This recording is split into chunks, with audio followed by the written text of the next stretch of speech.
बोलने के लिए ही आए ना इस पे।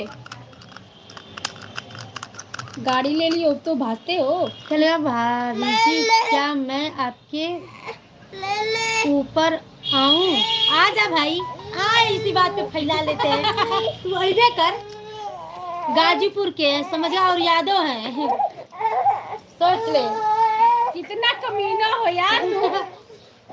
इतनी कमीनापंथी सीख कर कहाँ से आए हो? थोड़ा सा हट जाओ। ये हटो ना। क्या हुआ? तुम्हें ब्लॉक कर ही देना चाहिए। निकाल दे। तुम्हारे जैसे लोगों को बात नहीं करनी चाहिए। कहाँ गलत किया? बताओ तो, किसने गलत किया? अपनी माँ बहन के ऊपर चले जाओ, बहुत अच्छा लगेगा, क्योंकि वो दूर नहीं है, तुम्हारे पास ही होंगे।